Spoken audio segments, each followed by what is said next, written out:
and insightful presentations.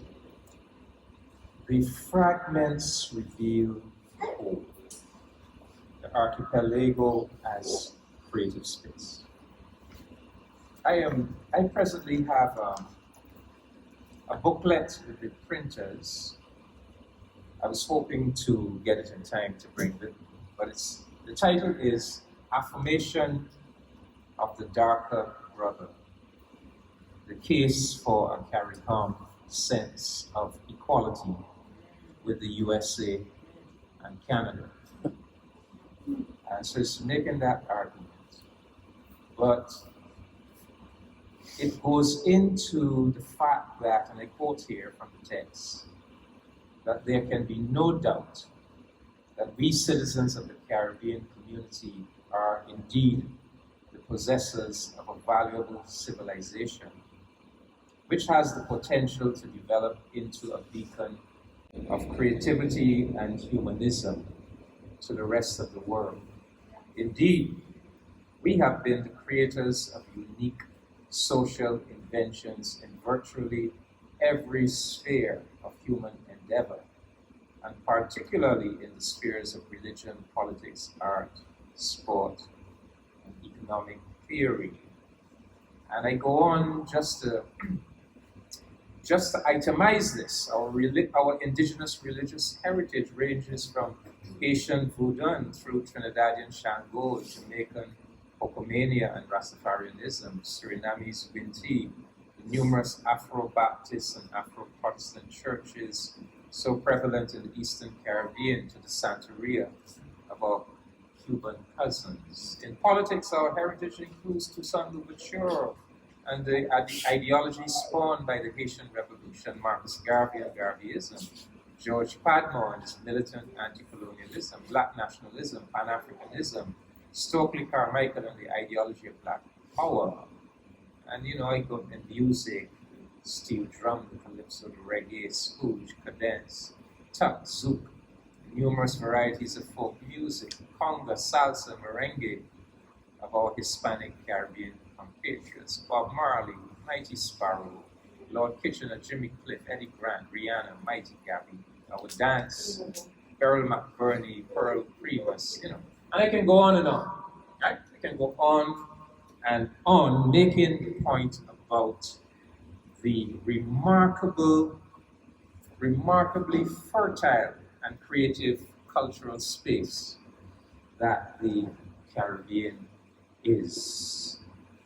And it is one space. Our sister spoke about that subterranean unity. Kamau Braffet developed the concept of tidialectics, that notion that the Caribbean, using the symbolism of the Caribbean Sea, washing ripples and waves moving out across from territory to territory, the tide swelling and going forward and receding and coming back, and all of the cross currents that make us what we are, so that even though we are separate islands, we are interconnected, and we are impacting on each other, and we are influencing each other, and we are creating out of that complex archipelago of a creative space.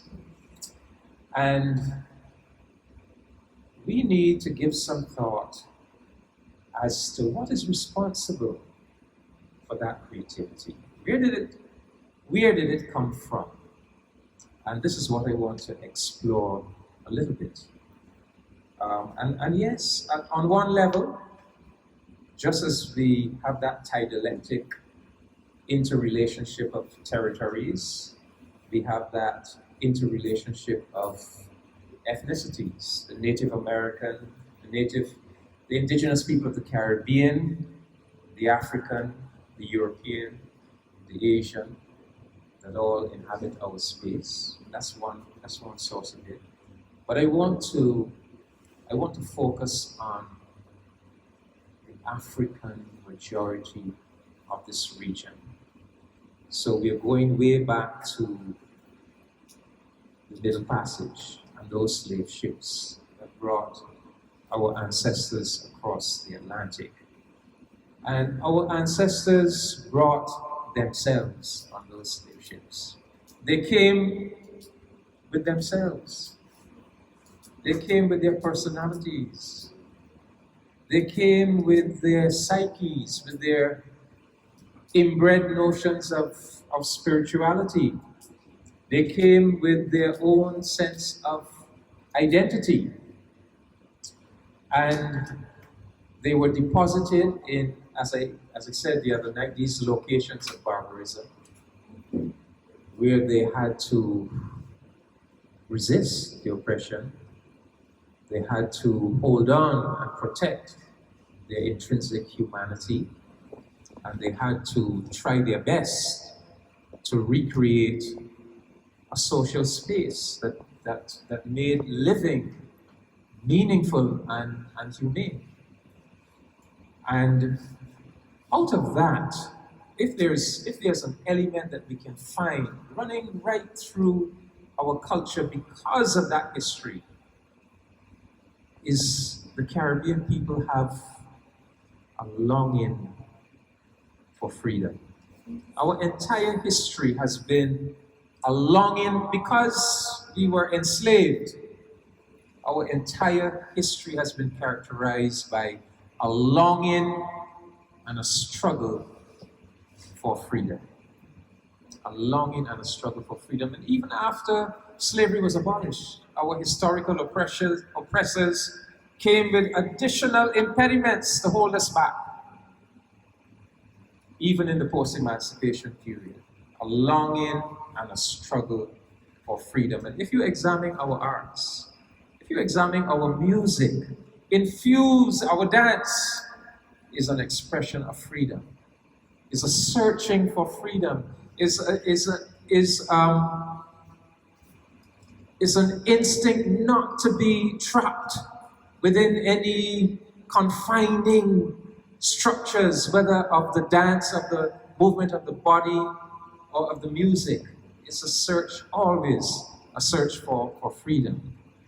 The other thing is that when they brought our ancestors across the Atlantic, established a very complex system of economic and social production known as the sugar plantation. What some of us don't understand is that the integrated sugar plantation,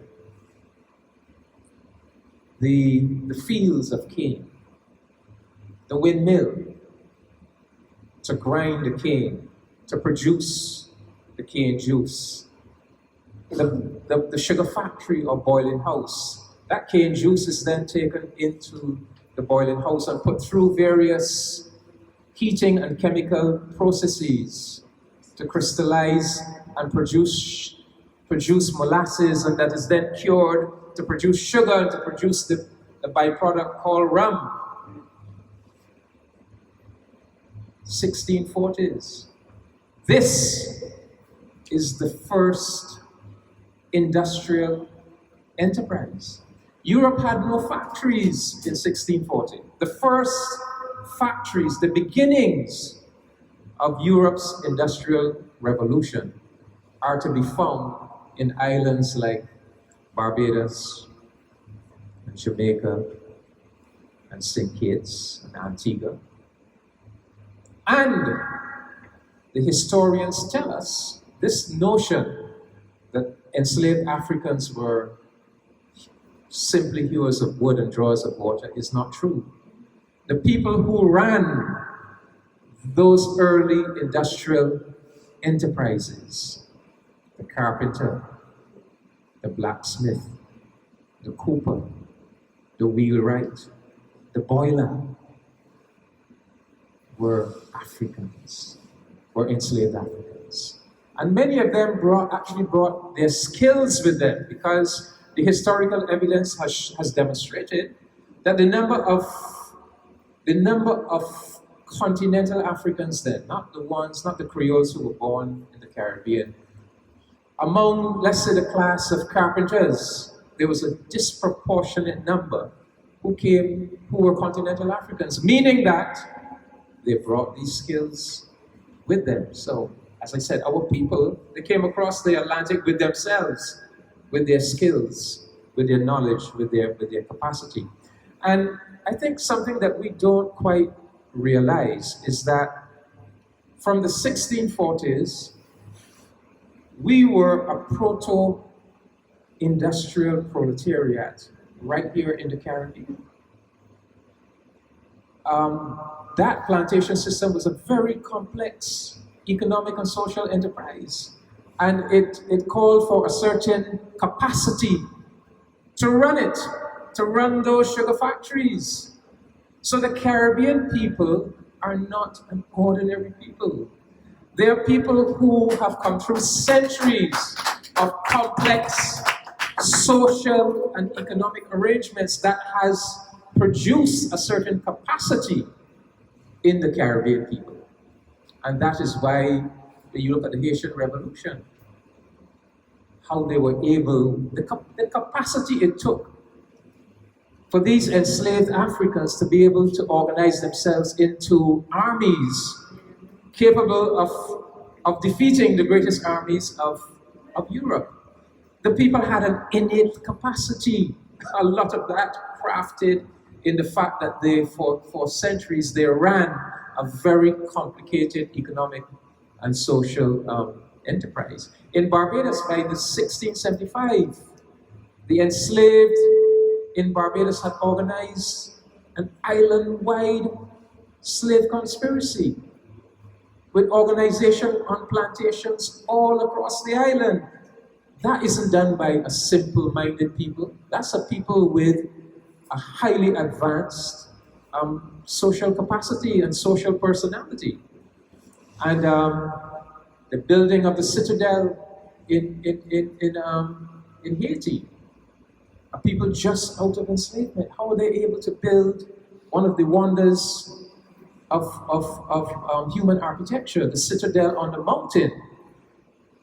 Up to now, they can't understand. How did these people build this fortress, this massive, these people just out of slavery, exhibiting a mastery of architecture and engineering? So that is who we Caribbean people are. So yes, we have, when you look at the sources of our creativity, the sources of our capacity as a people, I would pinpoint them. I would say one, the fact that we've always had to fight to survive, to resist the oppression. That that forced upon us a certain cultural creativity to recreate a place of humanity and meaningful existence. That called for a response of cultural creativity. Yes, we had to resist military, but also we had to resist by cultural creativity so that we could live. Secondly, the fact that we ran these large-scale industrial and economic enterprises. Number one, bringing masses of labor together on those plantations. That in itself generated a complex social life on the plantations. So plantation slavery generated a certain social complexity, and cultural complexity, and sophistication. And secondly, as I said, the fact that we were a proto-proletariat at a time when there were no industries in Europe, that too generated a capacity. So I think that these are things that we need to be aware of. When C.L.R. James often said, nobody will tell the Caribbean people who they really are. We need to understand who we really are. We are not some simple people winding up and beating drums to entertain tourists. That's not who we are. We are a people located at the very core of the development of the modern world. We are at the core of the development of Europe's, of the industrial civilization. Yes, my brother, you're right. When we go to Europe, and we see these massive buildings and we see all this compressed wealth. It came from right here. We generated our ancestors, those African men and women who ran the boiling house and who were the metal workers and the carpenters and the labor in the cane fields, who produced the rum and the sugar and produced the enormous profits, because that sugar industry created the world's first billionaire class. It created the world's first billionaire class, and of course, they siphoned all of that wealth away from our islands to the capitals of Europe. That is our handiwork.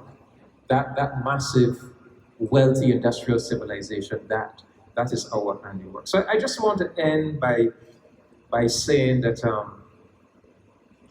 we are a Caribbean civilization. Nothing less than that. And so it must be our mission. We have a mission. It must be our mission to totally decolonize and unify this Caribbean region. The Caribbean Sea is a million square miles. These territories that ring the Caribbean Sea, it must be our historical mission to decolonize this space and to consolidate it as a totally independent and sovereign Caribbean civilization. And our history tells us that we have the capacity to do it. Thank you very much.